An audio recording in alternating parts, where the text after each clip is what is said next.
వాక్యంలోకి వెళ్తాం. యెషయా గ్రంథం 29వ అధ్యాయం 18వ వాక్యం 19వ వాక్యం త్వరగా చదువు. ఆ దినమున చెవిటివారు గ్రంథవాక్యము వినుదురు, అంధకారము కలిగినను గాఢాంధకారము కలిగినను గుడ్డివారు కనులారా చూచెదరు. యెహోవా యందు దీనులకు కలుగు సంతోషము అధికమగును. మనుషులలో బీదలు ఇశ్రాయేలు పరిశుద్ధ దేవుని యందు ఆనందించదు. This is the day that the Lord has made. Let's rejoice and be glad in it అనే ఇదే ప్రభు చేసిన దినం. కాబట్టి ఈ దినంలో వచ్చిన మనము నిజంగా ఆయన వాక్యాన్ని వినేవారు ఉంటున్నామా? ఈరోజు క్రైస్తవులు ఎట్లా ఉంటున్నారంట తెలుసా? మందిరానికి వస్తున్నారంట కానీ పాస్టర్ మాట వింటున్నారు కానీ దేవుని మాటని ఏమాత్రం వింటలేదంట. We should recognize the word of God in our lives. మన జీవితాల్లో దేవుడు మాట్లాడుతుండగా ఇక్కడ ఎవరి గురించి మాట్లాడుతున్నాడు? On in that day the deaf will hear. ఎవరు చోటివారు చెప్పాలా? చెవిటివారు ఎవరండి? చెవులు లేని వారా? వాక్యాన్ని గ్రహించని వారు, వాక్యాన్ని ప్రేమించని వారు, వాక్యానికి విధేయత చూపని వారు. కాబట్టి మన జీవితాల్లో మనం కూడా చాలాసార్లు మందిరానికి వచ్చి వాక్యం వింటాం. అబ్బా సూపర్ చెప్పాడు వాక్యము అని పొగడుతుంటాం ప్రసంగికుడిని. కానీ నువ్వు చోటివాడివి అని నువ్వు ఎప్పుడైనా గుర్తించావు? ఎందుకు నువ్వు చోటివాడివి అని గుర్తించాలి తెలుసా? వింటున్న వాక్యము నువ్వు ప్రసంగికుడు ఎట్లా ప్రసంగిస్తున్నాడో వింటున్నావు, కానీ దేవుడు నాతోని ఆయన సత్యవాక్యము నా జీవితంలో మార్పు కలగాలని ఆయన మాట్లాడుతున్నాడని ఆ గ్రహింపు నువ్వు కలిగి ఉన్నావు. ఆ గ్రహింపు మనం కలగాలండి. ఈ చోటివారు ఎవరో కాదు కానీ మనమే ఆత్మీయ స్థితిలో చోటివారమై ఉన్నాము. దేవుని వాక్యం వింటున్నాము, విన్న వాక్యాన్ని విడిచిపెట్టేవారు కదా మన జీవితాలు ఉంటాయి. అదే రీతిగా మనం ఉండకూడదు. కానీ దేవుని వాక్యము వింటున్నప్పుడు విశ్వాసంలో అధికపరచబడాలి. హల్లెలూయా. వినటం వల్ల ఏమొస్తుందంట? ఎవరి గురించి అంట? ఆయన గురించి. యేసుక్రీస్తు ప్రభు యొక్క మాటలు నువ్వు విన్నప్పుడు విశ్వాసం వస్తుంది. ఇప్పుడు యేసుక్రీస్తు ప్రభు వారే నీతో తెలియజేస్తున్నాడు, ఆ దినమున చెవిటివారు వినెదరు. ఈరోజు మనము నిజంగా ఆయన మాట వినేవారుగా ఉండాలా. మనం సిద్ధపరచుకోవాలా. దేవునికి చెప్పాలా, yes Lord, I want to listen to your voice and I want to obey your teachings. నువ్వేదైతే నువ్వు నాకు నేర్పిస్తున్నావో, ఏదైతే నువ్వు నాకు బోధిస్తున్నావో, నేను దానికి విధేయత చూపుతాను, లోబడతాను ప్రభా అని నువ్వు దేవుడికి చెప్పేవాడిగా నువ్వు ఉండాలంట. ఇంకా గుడ్డివారు చూస్తారంట. ఈరోజు వాక్యం చదువుతున్నాము కానీ వాక్యం అందు ఏం లేదంట, మనకి కనుగొప్పు లేదు. We don't have the insight of the word of God. దేవుని వాక్యంలో ఏదైతే దేవుడు దాచి ఉంచాడో అది నువ్వు గ్రహించేవారిగా మనం ఉంటున్నాం. గ్రహించాలండి. దేవుడి వాక్యం చదువుతున్నప్పుడు అది నీకు ఆనందాన్ని పుట్టించాలి. చాలా సమయంలో దేవుడితో గడిపేవాడి ఉంటే వాక్యం అనే వెలుగులోనికి దేవుడు నిన్ను నడిపిస్తాడు. నీ మనోనేత్రాల్ని ఆయన వెలిగిస్తాడు. స్టవ్ వెలిగేయాలంటే ఏం చేయాలి? బయట అగ్గిపెట్టె తీసుకుపోయి వెలిగించాలి. అప్పుడే స్టవ్ వెలుగుతుంది. అంతేనా? స్టవ్ దగ్గర నుంచి కొత్త 3 బర్నర్ స్టవ్ కొనుక్కొని వెలుగు అంటుకుంటుందా? అంటుకోదు. దాన్ని వెలిగించేవారు ఉండాలి. అదే రీతిగానే మన జీవితాల్లో కూడా వాక్యం చదువుతున్నప్పుడు దేవుడిని అడగాల, దేవా నీ వాక్యం నేను చదువుతుండగా గ్రహించే హృదయం, నువ్వు నన్ను నీ వాక్యంతో నాలో చీకటిని నువ్వు తొలగించి నీ వెలుగుతో నన్ను నింపు ప్రభా, నన్ను వెలిగించయ్యా అని దేవుడిని అడుగుతా కనుక then you can recognise the word of God is talking to you. నీతోనే ఆయన మాట్లాడుతున్నాడు, నువ్వు గ్రహించేవాడిగా ఉండాలి. ఆ గ్రహింపు హృదయం కొరకు కూడా మనం దేవుని దగ్గర ప్రార్థన చేసేవారు ఉండాలి. మనం చాలాసార్లు గ్రహించాం కానీ వాక్యం చదివేసి ప్రార్థన చేసేస్తాం. అట్టి ప్రార్థనలో దేవుడు విన్నాడండి. వాక్యము చదివినప్పుడు వాక్యంలో ఉన్న అంతర్యం ఏంటి, దేవుడు ఏం మాట్లాడుతున్నాడు, ఆ గుడ్డివాడిని నేనే, ఆ చోటివాడిని నేనే అని నిన్ను నువ్వు ప్రభు దగ్గర సమర్పించుకొని, నా చెవుడు తీసేయి ప్రభా, నా గుడ్డితనము తీసివేయి ప్రభా, నేను చూసే కన్నులు నాకు అనుగ్రహించు ప్రభా అని మనం అడగాల దేవుడు. ఎప్పుడైతే అడుగుతామో అప్పుడే. అందుకని వాక్యంలో దేవుడు అంటుంటాడు కదా, ఆశపడే ప్రాణాన్ని తృప్తిపరుస్తాడంట. మనం ఇష్టపడాలా, నాలో ఉన్న ఆత్మీయ చోటిని పారదోలు ప్రభు. చెవిటి దెయ్యం అనేది ఒకటి ఉంటుంది తెలుసా మీ అందరికీ? తెలుసు కదా, ఎక్కడుందా బైబిల్లో? చెవిటి దెయ్యం అంట మన పక్కనే ఉంటుందంట. వాక్యం వింటున్నప్పుడు కూడా విననీయాలంటారు. అందుకనే చర్చిలో చాలా మందిని చూస్తూ ఉంటే వాక్యం చెప్పడం పక్కన వాళ్ళని తో ఏదో మాట్లాడుతూ ఉంటారు. అంటే వాళ్ళని చూసి మనం అర్థం చేసుకోవాలి ఏమని తెలుసా, బ్రదర్ సిస్టర్ మాట్లాడుతున్నారు అనుకోవద్దు. చోటి దయ్యము వాళ్ళతోనే ఉన్నది ప్రభా, చోటి దయ్యము నా దగ్గరికి రాకుండా ఆ చోటితనము నాకు కలగకుండా ఉండే కృపను నాకు దయచే ప్రభా. నీ సత్యవాక్యం వింటుండగా ప్రభా, విశ్వాసంలో నేను బలపరిచేవాడిగా నువ్వు నన్ను స్థిరపరచయ్యా అని దేవుడిని మనం ఆసక్తిని కనపరచాలండి. దేవుని వాక్యం వింటున్నప్పుడు శ్రద్ధ కలిగి. ఎగ్జామ్స్ పాస్ అవ్వాలంటే ఏం చేస్తాం? శ్రద్ధతోని చదివితేనే. అక్కడ మన చుట్టాల వారు ఉన్నారు మార్క్స్ వేయడానికి. అందుకని అంత శ్రద్ధతో ఎట్లయితే ఎగ్జామ్స్ పాస్ అవ్వాలని చదువుతావో, నీ లైఫ్ టెస్ట్ నువ్వు పాస్ అవ్వాలన్నా కూడా దేవుని వాక్యం అంత శ్రద్ధగా నువ్వు చదివినప్పుడే, ఆ వాక్యం చేత, చదివిన వాక్యం చేత నువ్వు వెలిగింపబడినప్పుడే, నీ హృదయం మార్చుకున్నప్పుడే, ఆ ప్రకారం నువ్వు జీవించినప్పుడే, అప్పుడే నువ్వు వెలుగు సంబంధిగా ఆయన రాజ్యంలో ఉండగలుగుతావు. ఈరోజు నువ్వు మందిరానికి వస్తూ వాక్యం విని గ్రహించక ఆ గుడ్డితనంలో నువ్వు ఉండిపోతే కనుక ఆ వెలుగు సంబంధుడిగా ఎప్పుడూ నువ్వు పరలోక రాజ్యానికి చేరలేవు. నువ్వు యేసయ్యను నమ్ముకోవచ్చు. ఈరోజు అందరికున్న ఏమంటారు బలహీనత, రోగం ఏంటి తెలుసా? యేసయ్యను నమ్ముకుంటారు, అందరూ నమ్ముకుంటారు, కానీ ఆయన వాక్యాన్ని ఏమాత్రము చదవరు. చదివిన వాక్యాన్ని ఏమాత్రం గ్రహించరు. గ్రహించడమే కాకుండా దాన్ని గుర్తించరు. అటు రీతిగా వాళ్ళ జీవితాలు వాక్యం చేత మార్చుకోరు. ఇంటి వారందరూ పరలోక రాజ్యంలో ఉంటారా? ఉండరు. అయ్యా నేనే కదయ్యా పలానా ఫిలిప్ అన్న దగ్గర పోయి బాప్తిజం తీసుకున్నాను, ఫిలిప్ అన్నని అడుగును అంటే నాకు ఎవరు ఆయన కూడా తెలియదు అంటాడు. అప్పుడు ఏం చేస్తాం? అందుకనే వ్యక్తిగతంగా రక్షణ ఎవరిది?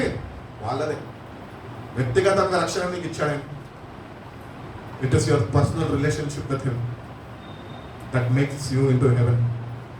నువ్వు ఆయనతో ఎటువంటి సావాసం కలిగి ఉంటావో, ఎటువంటి వాక్య ధ్యానం కలిగి ఉంటావో, ఎట్లా నువ్వు వెలుగులో నడుచుకుంటావో, అప్పుడే ఆ మార్గం నీకు దేవుడు సిద్ధపరుస్తాడు. నేనే మార్గము సత్యము జీవం అన్నాడు. అంటే ఇప్పుడు మనం అనుకుంటాము యేసయ్యనే కదా మార్గం అని చెప్పేసి యేసయ్య నమ్ముకుంటే సరిపోతుంది అనుకుంటాం. సరిపోదండి.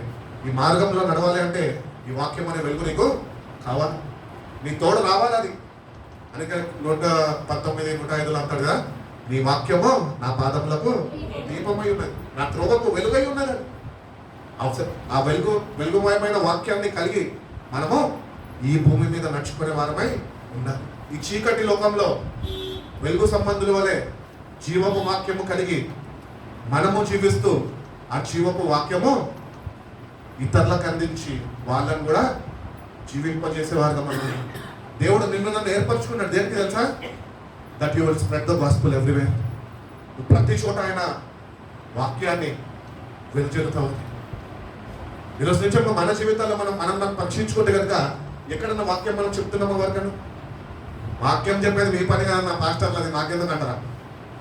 ఎవరి పని అన్నా కానీ దేవుడికి అప్పచెప్పిన బాధ్యత. దేవుడిచ్చిన రక్షణని నిర్లక్ష్యం చేయక దాన్ని నువ్వు కాపాడుకుంటూ వాక్యము చేత నువ్వు కాపాడబడం. నువ్వు వాక్యం ఎప్పుడైతే కలిగి ఉంటావో అప్పుడు ఆ వాక్యం నిన్ను జీవింపజేస్తుంది. పరిశుద్ధాత్మ దేవుడు నిన్ను బ్రతికిస్తాడు. ఆ వాక్యం నీలో లేకపోతే కనుక ఎండిపోయిన స్థితిలో నువ్వు ఉంటావు. పరిశుద్ధాత్మ దేవుని ఏమాత్రమో కలిగి జీవించలేని వాడిగా నువ్వు ఉండిపోతావు. అందుకనే వాక్య ధ్యానము క్రైస్తవుడికి చాలా ముఖ్యము, అవసరము.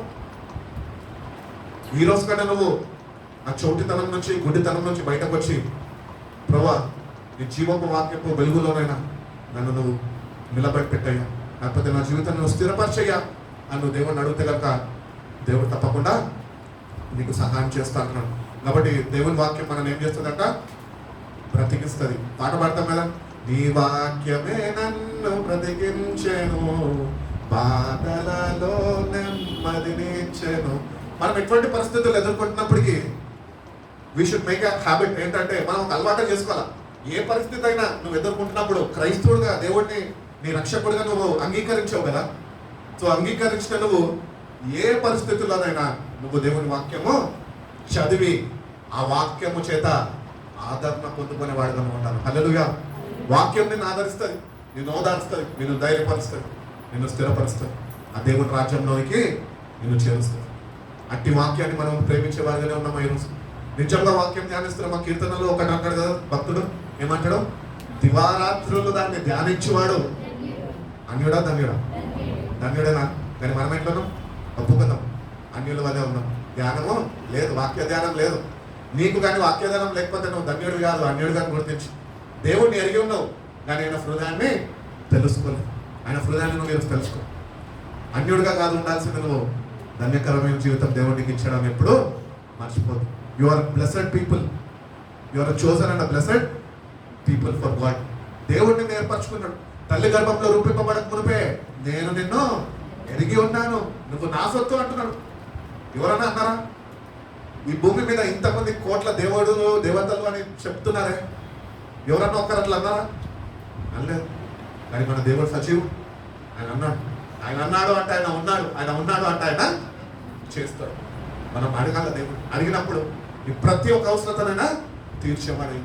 కాబట్టి దేవుడిని ప్రేమించడం మనం నేర్చుకోవాలి. వాక్యాన్ని శ్రద్ధ వహించి చదువుతున్న కొద్దిసేపే పూర్ణ హృదయంతో, దేవా నీ వాక్యము నేను చదువుతున్నా కదా నా హృదయాన్ని నేను సిద్ధపరచుకున్నాను. నీ జీవపు వాక్యం నా హృదయంలో నేను చేర్చుకొని కృపని నాకు అనుగ్రహించు ప్రభా. Let the words of my mouth and the meditation of my heart be acceptable in thy sight O Lord. వాక్యము మనం చదువుతున్నప్పుడు, ప్రార్థన చేస్తున్నప్పుడు దేవుని దృష్టిలో అంగీకారంగా ఉండాలంట. క్రైస్తవులు చేయరు, ఇష్టం వచ్చినట్టు చదువుతారు. ఒకడేమో కాళ్ళ మీద కాలేసుకొని ఇక్కడ చదువుతాడు, ఇంకొకడు కాళ్ళు దాపి చదువుతాడు, ఇంకొకడు మంచం మీద ఏదో మ్యాగజైన్ కామిక్స్ చదివినట్టు వాక్యాన్ని చదువుతుంటాడు. అట్లా చదివితే దేవుడి వాక్యం నీకు అర్థం కాదు. దేవుడు నీతో మాట్లాడలేడు. భయభక్తులు కలిగి నిన్ను నువ్వు సిద్ధపరచుకొని, దేవా ఈ వాక్యం నేను చదవబోతుండగా నువ్వు నాతో మాట్లాడు, నా హృదయాన్ని నువ్వు సిద్ధపరచు, గ్రహించే మనసు నాకు దయచేయి అని నువ్వు ఎప్పుడైతే దేవుడిని అడుగుతావు, అప్పుడే ఆ జీవపు వాక్యము నీలోనికి ప్రవేశిస్తుంది. ఆ వాక్యం మనలో ఉంటేనే మనము పాపము చేయకుండా ఉంటాం. భక్తుడు అంటాడు కదా, ఏమంటాడు దావీదు?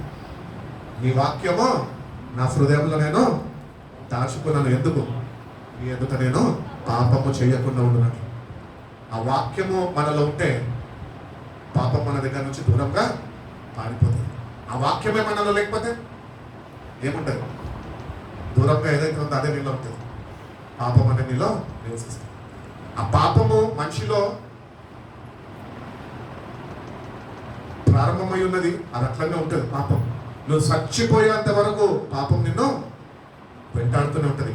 అందుకని ఆ పాపాన్ని చితకగొట్టడానికి, దాన్ని మరణానికి అప్పగించడానికి యేసు ప్రభు వారు నీ కొరకు నా కొరకు కల్వరి శిలువలో 2000 సంవత్సరాల క్రితం తన చేతులు చాపి నన్ను రక్షించుకున్నాడు. మనం గుర్తించాల్సిన విషయం ఏంటి తెలుసా? ఆయన మరణం ద్వారా బైబిల్ చెప్పొచ్చినది, యేసయ్య మరణించినాక సాతాను యొక్క తలను చితగొట్టాడు. ఈరోజు తలను చితగొట్టేశాడు. ఈరోజు మనకేం అప్పచెప్పాడు? వాడి దేహాన్ని అప్పచెప్పాడు. ఆ దేహాన్ని ఇప్పుడు మనము దేవుడి వాక్యం ముందు విశ్వసించి వాక్యము చేత వాడిని అనగదొక్కే వారిగా ఉండాలి. ఆ వాక్యమే నీలో లేకపోతే వాడు నేను ఆటలాడిస్తాడు. నువ్వు ఈరోజు వాడు ఆడిస్తున్నాడు, ఆడి భయపడుతున్నావేమో, ఎందుకు తెలుసా? నీలో వాక్యం లోపిస్తున్నాడు. ఆ వాక్యమే నీలో ఉంటే ఏ ఊకోనమ్మా ఊకో నువ్వు ఇక్కడ ఉండవు అని చెప్పి వాడిని ఒకటే కాలంతో అంతదొక్కచ్చు. ఎందుకంటే నీలో వాక్యం ఉంది. ఆ వాక్యము ప్రతి ఒక్కరు కలిగి ఉండాలి. వాటితో భయపడద్దు. మనము దేవుని ఎంత భయపడితే సార్, దేవుని ఎంత భయభక్తులు ఉంటే చాలు. ఏ దయ్యానికి, ఏ భూతానికి, ఎవరికి భయపడక్కర్లేదు. దేవుని వాక్యంలో మనం ఉంటే కనుక, ఆ జీవం మనలో ఉంటే కనుక మరణము మన దగ్గరికి ప్రవేశించదు. ఏ శత్రువు కాదు, ఏ ఎవ్వడు నీ దగ్గరికి రాడు. అందుకని ఒక క్రైస్తవుడంట వాక్యాన్ని ధరించుకొని ఉండాలంట, విశ్వాసము కలిగి ఉండాలంట. వాక్యం ముందు విశ్వాసం. మనం నిజంగా వాక్యం ముందు విశ్వసిస్తున్నామా? వాక్యం చదువుతున్నాం క్రైస్తవులం కాబట్టి I just read my word of God హాష్గా చెప్పేస్తాం అంటే నేను కాదండి. Are you really meditating and are you really depending on the word of God? Do you really put your trust in the word of God? ఎటువంటి విశ్వాసం కనపరుస్తున్న వాక్యం అందులో ఈరోజు నీ జీవితాన్ని సరి చేసుకో. దేవుడిని ప్రేమిస్తుంది. నీ గుడ్డితనం నుంచి నీకు విడుదల కలగజేయాలనుకుంటున్నాను. వాక్యం వింటున్నప్పుడు, వాక్యం చదువుతున్నప్పుడు నువ్వు వినగలిగే చెవులు నీకు ఆయన అనుగ్రహించాలని ఆశపడుతుంది. కాబట్టి ఈరోజు కన్నా ఏదో మందిరానికి వచ్చాను క్రైస్తుడే అనేది ఆదివారం అయిపోయిందని కాలక్షేపం చేసి ఈ వేషధారణ భక్తి మనకు కావాల్సింది కాదు. నిజమైన భక్తి.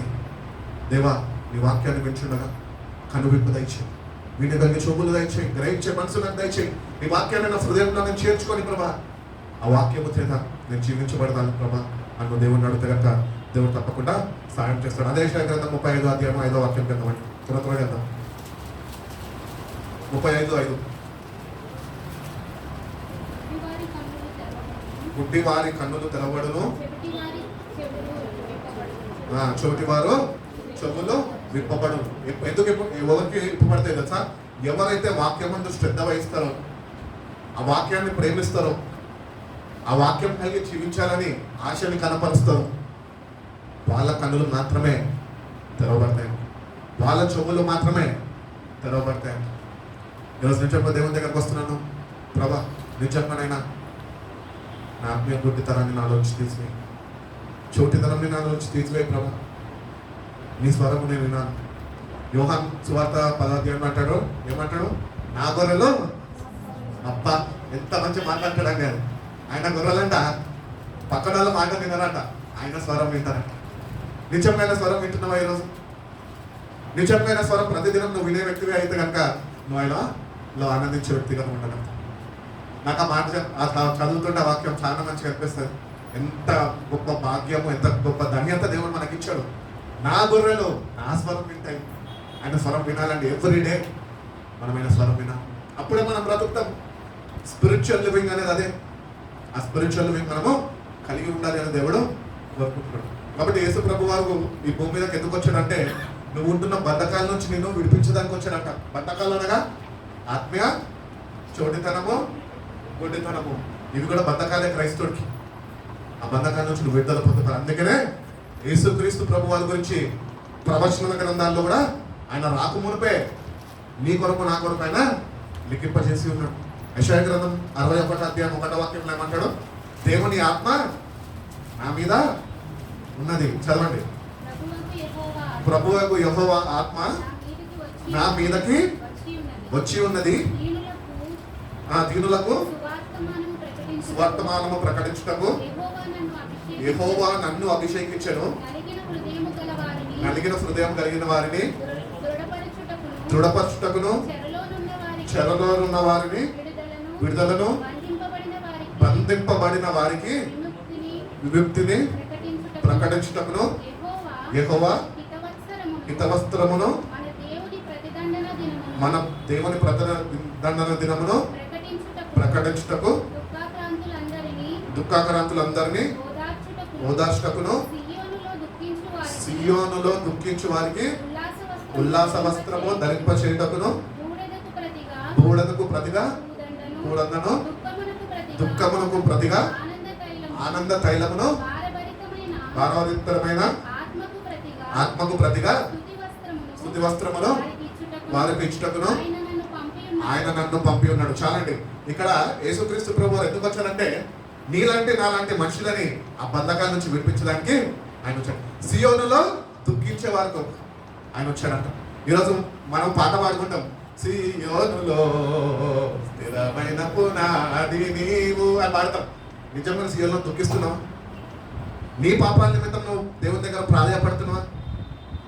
కన్నీళ్లు విడిపోవడం అనుభవంలో నువ్వు ఉన్నావా?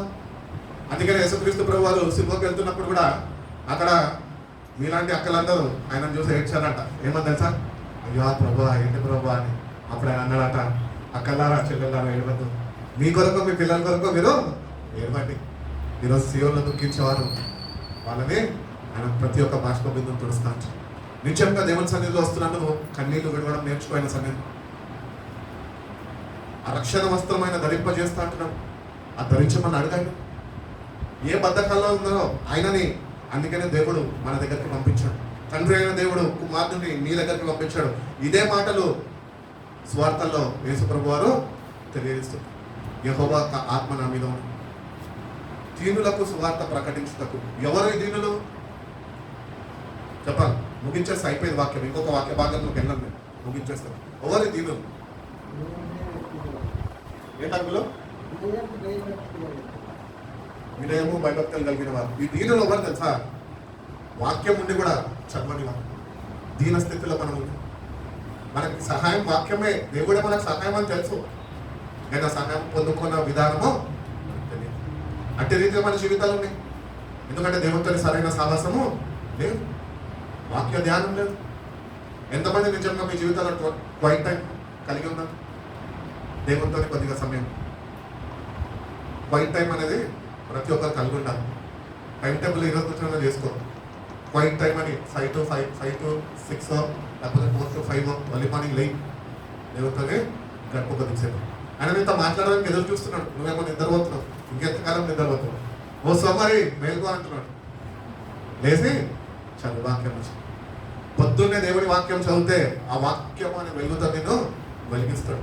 అప్పుడు దినమంతట్లో నువ్వు వెలుగులో జీవించగలుగుతావు.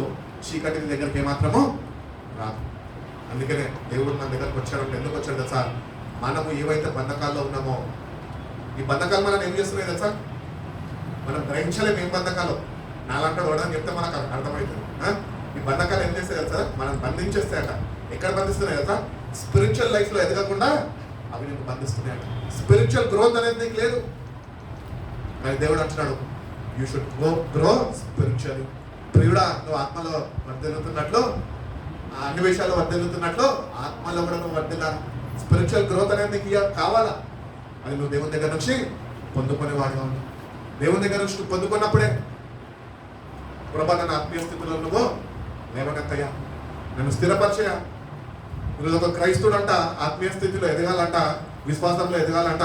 అట్టి రీతిగా వాడి జీవితము క్రీస్తు అనే బండ మీద స్థిరపరచబడాలంట. అప్పుడే వాడు క్రైస్తుడు. అందరు క్రైస్తువులు కాదు. నేను చాలాసార్లు చెప్తుంటా మందిరంలో, ఏమైంది సార్, అందరు క్రైస్తువులు అయినా అక్కర్లే. నామకార్థ క్రైస్తువులుగా నువ్వు జీవిస్తున్నావు అనుకో, మోసపోయేది నువ్వే. నిజమైన క్రైస్తువుడుగా దేవునితోని సరైన సావాసం కలిగి, దేవునితోని సమాధాన పడి, నీ పాపాలను ఒప్పుకొని పాప క్షమాపణ పొందుకొని ఒక పవిత్రమైన జీవితం, ఆయన దృష్టికి అంగీకారమైన జీవితం నువ్వు జీవించినప్పుడే then God will come to you. అప్పుడే దేవుడితో మాట్లాడతావు. అప్పుడే దేవుడితో నువ్వు మాట్లాడగలవు. అప్పుడు దేవుని ఆత్మ నువ్వు పొందుకోగలుగుతావు. అప్పుడు నీకుంటున్న ప్రతి ఒక్క బంధకాల నుంచి దేవుడు నీకు విడుదల కలుగజేస్తాడు. You will be free. When the sun sets, if the sun sets you free, you are free indeed అని బైబిల్ చెప్తుంది. కుమారుడు తన ఆత్మ ద్వారా నీకు విడుదలని కలుగు చేస్తాడు. యేసయ్య 2000 సంవత్సరాల క్రితం వచ్చి తను అప్పగించుకున్నాడు. అందుకనే యోహాను సువార్తలో శిష్యులని ఆదరిస్తున్నప్పుడు ఆయన ఒక మాట చెప్తాడు, నేను వెళ్ళుట మంచిది, నేను తండ్రిని వేడుకొని మరొక ఆదరణకర్తని మీ యొద్దకు ఎప్పుడు వరకు యుగ సమాప్తి వరకు మీతో ఉండడానికి నేను పంపుతాను. ఆ పరిశుద్ధాత్మ దేవుడే ఈరోజు సంఘంలో బంధింపబడిన మనని విడిపింపజేసేది. ఆ విడుదల మనకి కావాలి. ఆ విడుదల కొరకు దేవుడిని అడగాలి. అడిగినప్పుడే తన ఆత్మ కార్యము మనలో జరిపిస్తాడు. అప్పుడు నువ్వు స్పిరిచువల్లీ ఎదగగలుగుతావు. స్పిరిచువల్ గ్రోత్ అనేది ఉంటుంది. అనిత్యమైన ఆనంద రక్షణ వస్త్రము నువ్వు ధరించుకొని జీవించగలుగుతావు. ఈరోజు ఆనంద రక్షణ వస్త్రం ఎవరు ధరించుకుంటారు? క్రిస్మస్ వస్తే కొత్త బట్టలు వేసుకుంటున్నాం అంతే. హ్యాపీ క్రిస్మస్, మెరీ క్రిస్మస్ అని చెప్పుకుంటాం, సరిపోయింది. యేసయ్య నీలో జన్మించాడు. జన్మించిన యేసు ఈరోజు వాక్యం చేత పోషింపబడుతున్నాడు. వాక్యం చేత పోషింపబడుతున్న యేసు నిజంగా తన ఆత్మని నీ మీద కుమ్మరించాడు. ఆత్మతో నింపబడాలి. ఎందరైతే ఆసక్తితోని దేవుణ్ణి అడుగుతారో, ఆయన సన్నిధిలో వేచి ఉంటారో ఆత్మని పొందుకుంటారు. అడుగుడు మీకు ఇవ్వబడదు. ఏమడగమన్నాడు తెలుసా? ఆత్మని అడగమన్నాడు. ఆ అమ్మాయి కావాలా, ఈ అబ్బాయి కావాలని కాదు అడగాల్సింది. ప్రభా నాకు లోకంలో ఇది కావాలా, అది కావాలని కాదు అడగాల్సింది. ప్రభా నీ ఆత్మని, నేను ఆత్మని మనం కలిగి జీవించినప్పుడే అదే పరిశుద్ధాత్మ దేవుడు ఈరోజు ఈ పరిశుద్ధ సంఘాన్ని, దేవుని యొక్క పెళ్లి కుమార్తె సంఘాన్ని ఆ పరిశుద్ధ రాకడ వరకు సిద్ధపరుస్తాడు. ఈ సంఘము ఇంకా నిజంగా ఆత్మని పొందుకోక ఆ బంధకాల్లోనే పట్టింపబడి ఉంటే కనుక సంఘం ఎత్తబడదు. ఆ సంఘం ఎవరో కాదు, నువ్వే. సంఘం అనగా దేవుని శరీరము, దాన్ని మనం ఒక భాగం అయి ఉన్నాం. ఎత్తబడేవాడుగా నువ్వు ఉండాలి అంటే బంధకాల నుంచి విడుదల పొందుకునేవాడుగా నువ్వు ఉండాలి. అది పొందుకున్నప్పుడే ఆత్మతో నువ్వు నింపబడి నడిపింపబడినప్పుడే నీకు సరైన సిద్ధపాటు దేవుడు ఇస్తాడు. కాబట్టి దేవుని దగ్గరకు వస్తున్న మనము దేవుడిని అడుగుతాం, ప్రభా నీ మాట నేను వింటాను, లోపడతాను, నా జీవితాన్ని నేను సరిదిద్దుకుంటాను. అందుకని ప్రకటన గ్రంథంలోకి వెళ్ళినా కూడా అంటాడు, వీరు మహాశ్రమల నుంచి వచ్చి వాళ్ళ వస్త్రాలు వాక్యముతో ఉతక స్నానము చేసుకున్నారంట. It is only with the word of God the church of the bride, the church will be resurrected. వాక్యము లేకుండా సంఘంలో ఎత్తబడదు సంఘము. ఆ సంఘం ఒకరు కాదు, నువ్వే. నీలో వాక్యం ఉంటేనే నువ్వు రాకడలో ఉంటావు. వాక్యము నీలో లేకపోతే, పరిశుధాత్మ నీలో లేకపోతే రాకడ నీ కొరకు కాదు. కానీ దేవుడు ఈరోజు నీకు తెలియజేస్తున్నాడు. యాకోబు రాసిన పత్రిక కింద మనం 2:5 ఒకసారి చదువుకుందాం, ముగించుకుందాం. యాకోబు 2:5, జేమ్స్ చాప్టర్ 2 verse 5. నా ప్రియ సహోదరులారా, ఆలకించుడి. ఈ లోక విషయంలో దరిద్రులైన వారందరినీ విశ్వాసమందు భాగ్యవంతులుగాను తన ప్రేమించు వారికి తన వాగ్దానము చేసిన రాజ్యమునకు వారసులుగాను ఉండుటకు దేవుడు ఏర్పరచుకోలేదా? అయితే మీరు దరిద్రులను అవమానపరుచుదురు, మీ మీద కఠినముగా అధికారము చూపుదురు, మిమ్మును న్యాయసభలకు ఎంచుకొనవచ్చు వీరే కదా. మీకు పెట్టబడిన శ్రేష్టమైన నామమును దూషించువారు వీరే కదా. మెట్టుకు నీవరే నీ పొరుగు వారిని ప్రేమించమని లేఖనంలో ఉన్నట్టి ప్రాముఖ్యమైన ఈ ఆజ్ఞను మీరు నెరవేర్చిన ఎడల బాగుగానే ప్రవర్తించేవారందరూ. మన ప్రవర్తన ఎట్లుండాలంట? బాగుగా ఉండాలంట. సో మనము దేవుని నమ్ముకోవాలా. మనం ఈ లోకంలో ఐశ్వర్యవంతం కానప్పటికీ ఆయన యొక్క విశ్వాసం ఉంచాం కనుక we should be rich in faith. ఈరోజు మనం విశ్వాసంలో గొప్పవారిగా ఉండాలని దేవుడు కోరుకుంటున్నాడు. దేని ఎట్లా వస్తుంది విశ్వాసము? దేవుని వాక్యం అనే ఆ వాక్యం నువ్వు విశ్వసించినప్పుడే. అందుకనే దేవుడు అంటున్నాడు కదా, ఆది యందు వాక్యము, వాక్యము దేవుని యందు, దేవుడే వాక్యం. కాబట్టి ఆ వాక్యం నువ్వు విశ్వసించినప్పుడు నువ్వు ఈ లోకంలో నువ్వు ఏది కలిగి ఉన్నా ఏది కలిగి లేకపోయినా కూడా you can inherit the Kingdom of God. Because నువ్వు జీవించినంత కాలము you just love the word of God. ఆ వాక్యం నువ్వు విశ్వసించు. గొప్ప విశ్వాసిగా వాక్యం నువ్వు నీ జీవితం స్థిరపరచబడ్డది. ఈరోజు అందుకనే మనం దేవుని దగ్గరకు వస్తున్నాం. మనము నిజంగా ఆ గొప్ప విశ్వాసంలో మనం ఉన్నాము. నిజంగా ఎటువంటి విశ్వాసం మనం కలిగి ఉన్నాం. ఈరోజు నిజంగా విశ్వాసము మనకు కావాలంటే మనము దేవుని వాక్యాన్ని శ్రద్ధ వహించి చదివేవారు. నా విషయాన్ని శిష్యులు అడిగారు, దేవుడిని ఏమడిగారు? ప్రభువా, మా విశ్వాసాన్ని అధికపరిచేయండి, ఇంక్రీజ్ అవర్ ఫెయిత్ లార్డ్ అని అడిగారు. మనం అడుగుతున్నాం మా దేవుడిని, ప్రార్థన చేసుకుంటున్నాం అని అడగం. దేవుడు వింటాడు. భక్తుల ప్రార్థన దేవుడు వినడు. అడిగినప్పుడే, నువ్వు నిజమైన భక్తి చేసినప్పుడే నీ ప్రార్థనైనా ఆలకిస్తాం. కాబట్టి దేవుడు చెప్తున్నాడు, ఈ రోజు కానీ నువ్వు ఆయన స్వరం వింటే, ఆయన ఎందుకు విశ్వాసం ఉంచితే ఆయన తప్పకుండా నీ జీవితంలో గొప్ప కార్యం జరిగిస్తాం. జీవితంలో గొప్ప కార్యం ఏం తెలుసా? ఒక క్రైస్తవుడు పొందుకోవాల్సింది ఏదో ఉన్నత ఉద్యోగం కాదు, ఏదో ఆస్తులు అంతస్తులు స్థిరాస్తులు ఇవి కాదు. గొప్ప భాగ్యం ఏంటి తెలుసా? దేవుని దగ్గర నుంచి పొందుకోవాల్సింది మన ఆత్మని పొందుకోవాలి. ఆత్మను ఎట్లా పొందుకుంటాం తెలుసా? ఆత్మ నాకు ఈ ప్రభు అని అడితే ఇయ్యడు. వాక్యము నీలో ఉన్నప్పుడే సమృద్ధిగా నీలో వాక్యం ఉండాలి. అది బాధ్యత. God has given you the responsibility to read, meditate and trust in the word of God. ఈరోజు నువ్వు వాక్యంని సమృద్ధిగా కలిగి ఉన్నప్పుడే పరిశుద్ధాత్మను నువ్వు పొందుకుంటావు. అది గొప్ప భాగ్యం మనకి. ఆ వాక్యమే మన లేకుండా నేను భక్తి చేస్తాను అంటే నువ్వు చేసే భక్తి మొత్తము వృధా అంటే వ్యక్తిగత. ఈ రోజు ఆయన స్వరం వింటున్నాం మనం.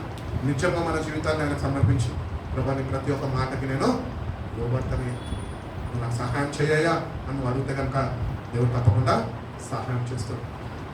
రోమీయులకు రాసిన పత్రిక 10వ అధ్యాయము 17వ వాక్యం నేను చెప్తాను. వినటం వల్ల విశ్వాసం వస్తుంది. It is the words about Christ. యేసుక్రీస్తు గురించి నువ్వు విన్నప్పుడే, ఆయన మాటకి నువ్వు లోబడినప్పుడే నువ్వు విశ్వాసంలో అధికపరచబడగలవు. యేసుక్రీస్తు యొక్క మాటలు ఎక్కడెక్కడ ఉన్నాయి? యేసుక్రీస్తు యొక్క మాటలు ఆయన భూమి మీద సంచరించినప్పుడు సువార్తలు రాశారు. సువార్తల్లో ఆయన మాట్లాడిన మాటలన్నీ ఉన్నాయి. ఆ మాటలకి, ఈ పాత నిబంధన మాటలకి జత వేసుకొని 2 తీర్లు విశ్వాసం ఉంచితే, నా దేవుడు నాతో మాట్లాడాడు, ఆది యందు నా పితరులతో మాట్లాడాడు, నేడు నాతో మాట్లాడుతున్నాడు, రాబోయే తరంలో నా సంతానంతోనే ఆయన మాట్లాడే దేవుడు అయినాడు. ఆ విశ్వాసం నీలో ఉంది. ఆ విశ్వాసం నువ్వు కనపరిచినప్పుడే ఆ విశ్వాసంతో నువ్వు శ్రద్ధ వహించి వాక్యం చదివినప్పుడే ఆ వాక్యం సమృద్ధిగా నువ్వు నింపుకుంటేనే నేను నింపబడితేనే వాక్యంతో నేను ఆత్మని నువ్వు పొందుకునే వాడిగా ఉంటావని దేవుడు తెలుసు. కనుక ఇనుటి వల్ల విశ్వాసం వస్తుంది. అది ఎవరి గురించి అంటే యేసుక్రీస్తు యొక్క మాటలు బట్టి విశ్వాసము నీకు వస్తుంది. రోమిలు రాసిన పత్రిక 10వ అధ్యాయము కాదండి, కొరింథీయులకు రాసిన 2వ పత్రిక 5వ అధ్యాయము 17వ వాక్యం.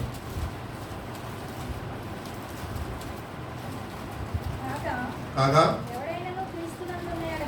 ఎవడనను క్రీస్తునందు ఉండిన ఎడల వాడు నూతన సృష్టి, పాతవి గతించెను, ఇదిగో కొత్తవాయెను. కాబట్టి యేసుక్రీస్తు నందు ఉన్నవాడట వాడు నూతన సృష్టి. We have to be a new creation. ఈరోజు మనం న్యూ క్రియేషన్ గా మారాలి అంటే ఆ వాక్యం నీలోకి రావాలా, ఆ వాక్యం నీలో వచ్చి కార్యసిద్ధి కలిగేయాలా, నీ జీవిత విధానం మారాలా, నీ వైఖరి మారాలా, నీ మాట మారాలా, నీ తలంపులు, నీ చూపు, నీ అలవాట్లు అన్నీ మారినప్పుడే. అది ఎప్పుడు మారుతుంది తెలుసా? ఆ వాక్యం నీ లోపలికి వచ్చినప్పుడే. దేవుడిని అడగాల, దేవా ఈ వాక్యం నాలో జీవించు, వాక్యం కలిగిన జీవించాలి ప్రభు, ఈ వాక్యాన్ని ప్రేమించే మనసు నాకు తెలుసు, అటువంటి మనసు నాలో పుట్టించు. నువ్వు ఎప్పుడైతే అడుగుతావు అప్పుడు నువ్వు నూతన సృష్టిగా మార్చబడతావు. వాక్యము నీలో ప్రవేశించినప్పుడు పరిశుద్ధాత్మ దేవుడు కార్యం జరిగిస్తాడు. అప్పుడు నీ జీవితంలో మార్పు అనిపిస్తుంది. సో పాతవన్నీ గతించాలంట. అందుకని బైబిల్ అంటుంది కదా, యేసుక్రీస్తు నందు ఉన్నవాడు వాడు నూతన సృష్టి, పాతవన్నీ గతించు, సమస్తము నూతనము ఆయన. ఈరోజు మనం ఎట్లా ఉన్నామంటే యేసుక్రీస్తులోనే ఉన్నాం, పాతవన్నీ కలిగి ఉంటాం. ఇట్లా పాతవన్నీ కలిగి ఉండి ప్రభా ఆత్మ అన్నవంటో ఆయన చదువులో మోసేసుకుంటాడు. నువ్వు ఆయనలో ఉన్నావు, నువ్వు నూతన పరచబడ్డావు. నూతనంగా నీ తలంపులు, ఆలోచనలు, నిబంధన మారిందా? ఒకప్పుడు బైబిల్ చదవని ఫిలిప్పు ఈరోజు బైబిల్ చదువుతున్నాడే అంటే ఇది నూతన సృష్టిలో ఉన్నట్టు. ఈరోజు వాక్యం చదువుతున్నా, వాక్యం ధ్యానిస్తున్నా, ప్రార్థన చేస్తున్నా. ఎందుకంటే God has made me a new creation in him. ఆయనలో ఒక నూతన సృష్టిగా ఆయన కోరుకున్నాం. అట్టి రీతిగా మార్పు వల్ల కలుగు చేశాడు. అట్టి రీతిగానే మన ప్రతి ఒక్కరి జీవితంలో నూతన సృష్టిగా మారిన మనము ప్రతిదినము ఉదయమే లేచి ఆయన ముఖ దర్శనం చేసుకొని వాక్యం వినేవారు, వాక్యం చదివేవారు ఉండాలి, వాక్యాన్ని ధ్యానించేవారు ఉండాలి, వాక్యం చేత జీవించడము నేర్చుకోవాలి, వాక్యం మీద ఆధారపడే క్రైస్తుడు గనుక ఉండాలి. అప్పుడే దేవుడు నువ్వు భద్రపరచబడాలి. ఆ వాక్యం అనేది లేకపోతే కనుక దేవుడిని మాత్రము కాపాడాలి. కాబట్టి దేవుడి సత్యవాక్యాన్ని మనకి ఇచ్చాడు, ఆ వాక్యం చేత మనని జీవింపజేస్తా అంటున్నాడు.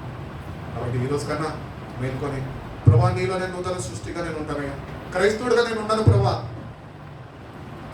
నూతన సృష్టిగా ఉన్నప్పుడే ఈ నూతన సృష్టిగా ఎవరైతే మారుతారో వాళ్ళు మాత్రమే ఆ రాజ్యంలోనికి ప్రవేశిస్తారు.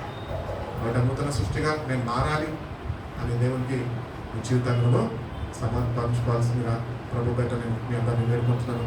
కాబట్టి మల్లారాధనలోకి వెళ్తున్నాము. దేవుడు చేసిన త్యాగాన్ని మనం జ్ఞాపకం చేసుకుంటూ మన పాపాల నిమిత్తమై 2000 సంవత్సరాల క్రితము కల్వరి సిల్వలో నిన్ను నన్ను ప్రేమించి నిన్ను నన్ను కోరుకొని నిన్ను నన్ను రక్షించుకునేదానికి యేసయ్య మన ప్రాణాన్ని అర్పించి బైబిల్ చెప్పొచ్చినది ఆయన గాయాల చేత మనకి స్వస్థత, ఆయన కార్చు నా రక్తము చేత మన పాప క్షమాపణ విడుదల మనకున్నాయి. కాబట్టి మనలో ప్రవేశిస్తున్న మనము ఒక్కసారి ఆయన చేసిన త్యాగాన్ని తలుచుకుంటూ తలపోసుకుంటూ దేవా నన్ను ఎంతగానో ప్రేమించావు ప్రభా, అదే ప్రేమతో ప్రభా నేటికి కూడా నువ్వు నన్ను ప్రేమిస్తున్నాయా, దాన్ని బట్టి నీకు వందనాలు అని ప్రతి ఒక్కరు చెప్తాను. మోకరిస్తూ ప్రార్థన చేసుకుంటాం. పరిశుద్ధ ప్రేమ కలిగిన యేసయ్యా, గొప్ప తండ్రినైనా ఈ మధ్యాహ్నం కాల సమయం అందునైనా ఈ వాక్యాన్ని మేము విని ఉన్నాం ప్రభా. అవును ప్రభా, ఆత్మీయ స్థితిలోనైనా మేము ఎదగలేని వారుగా మేము ఉంటున్నప్పటికీ మీరునైనా మమ్మల్ని ప్రేమించి నీ సన్నిధికినైనా మమ్మల్ని ఆకర్షించుకొని మమ్మల్ని నడిపించి ప్రభా మాతో మాట్లాడిన విధానం బట్టి మీకు స్తోత్రాలు ప్రభా. అవును ప్రభా, మా ఆత్మీయ స్థితిలోనైనా మేము దిగజారిపోయి ఉన్నాం ప్రభా. మా మనోనేత్రాలు మూయబడి ఉన్నాయి ప్రభా, చెవులు ఉన్నాయి కానీ నీ వాక్యాన్ని వినలేకపోతున్నాము ప్రభా, మనసు ఉంది కానీ దాన్ని గ్రహించలేకపోతున్నాము ప్రభా. దయతో మమ్మల్ని క్షమించండి ప్రభా. ఒక్కసారినైనా మమ్మల్ని మీరు జ్ఞాపకం చేసుకోండి. నువ్వు కార్చిన రక్తము చేతనైనా మమ్మల్ని మీరు కడగండి ప్రభా. నీ శక్తితోనైనా మమ్మల్ని నింపండి ప్రభా. నీ నీ జీవపు వాక్యము చేతనైనా మాకు జీవించడము నేర్పించండి. సంపూర్ణమైన వాక్యం ముందు విశ్వాసం ఉంచినైనా, వాక్యం మీద ఆధారపడినైనా నీ బిడ్డలుగా నీ దృష్టికి అంగీకారమైన వారిగానైనా జీవించాలి ప్రభు. అంటే రీతిగా మీ సహాయం అనుగ్రహించండి. నీ బలలో మేము పర్వాగస్తులు అయితే ఉంటుందా ప్రభా. నీ శరీరమైనా మా పాపాల కొరకు దున్నబడ్డది ప్రభా. దాన్ని బట్టి నీకు వందనాలు చెల్లిస్తాం. ఏ అర్హత యోగ్యత లేని మమ్మల్నినైనా అర్హులుగానైనా నువ్వు మార్చుకున్నావు ప్రభా. నీ బిడ్డలుగా నీ సొత్తుగానైనా మమ్మల్ని విలువ పెట్టి కొన్నావయ్యా. దాన్ని బట్టి నీకు వందనాలు. ఒక్కసారి మమ్మల్ని దర్శించండి. నీ శక్తితో మమ్మల్ని నింపండినైనా. నీ వాక్యాన్ని ప్రేమించి ప్రభా, నీ వాక్యాన్ని కలిగి జీవించే బిడ్డలుగానైనా నీ సమృద్ధి అయిన వాక్యాన్నినైనా మననైనా ప్రవేశింపజేయండి ప్రభా. ఆ వాక్యమునైనా మా హృదయంలో చేర్చుకొని ప్రభా, నీ పరిశుద్ధాత్మ చేత నూతన వ్యక్తులుగా మార్చబడే కృపను మాకు దయచేయండి. నీ వాక్యాన్ని ప్రతినిత్యమునైనా కలిగి జీవించాలి ప్రభా. అదే రీతిగానైనా మా మనసులను మీరు మార్చండి ప్రభా. మా రాతి హృదయాన్ని మీరు తీసివేయండి ప్రభా. మాలో ఉన్న నిర్లక్ష్య స్వభావాన్ని మీరు తీసివేయండి ప్రభా. మీ శక్తితోనైనా, మీ గాయపడిన హస్తంతోనైనా మా హృదయాన్ని మీరు బాగు చేయండి ప్రభా.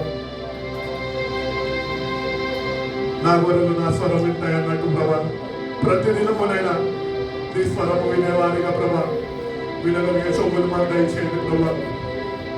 నీ స్వరం విని ప్రభా, నీకు లోబడి జీవించడం మాకు నేర్పించండి అయ్యా. మమ్మల్ని ఎంతగానో ప్రేమించావు ప్రభా. మా కొరకునైనా నీ ప్రాణాన్ని నువ్వు దారపోసావు ప్రభా. మమ్మల్ని సజీవ లెక్కలను జ్ఞాపకం చేసుకున్న విధానం బట్టి నీకు స్తోత్రాలు. నువ్వు చేసిన త్యాగాన్ని మేము తలచుకుంటుండగా ప్రభా, కావలసిన దీవెనలు ఆశీర్వాదాలు మాకు అనుగ్రహించండి. నీ కొరకునైనా నీలో నూతన వ్యక్తులుగానైనా మేము జీవించడం ప్రతి ఒక్కరికి మీరు నేర్పించండి. మీరు భక్తుడుగా అనే విషయాల్లో సహాయం చేయండి. బిడ్డ చేసిన పనులు మీరు దీవించండి, ఆశ్రయించండి. నీ కొరకునైనా ప్రతి ఒక్క బిడ్డ జీవించే వారిగానైనా అటు జీవితాలు ప్రతి ఒక్కరికినైనా మేము ప్రదాదిస్తున్నామని ప్రతి ఒక్క బిడ్డని మీ చేతులకు అప్పగిస్తుంది. ఈ వాక్యం చేతనైనా బిడ్డని మీరు భద్రపరుస్తున్నామని యేసయ్య పరిశుద్ధ నామంలో ఈ ప్రార్థన అడిగి వేడుకొచ్చున్నాం పరమ తండ్రి.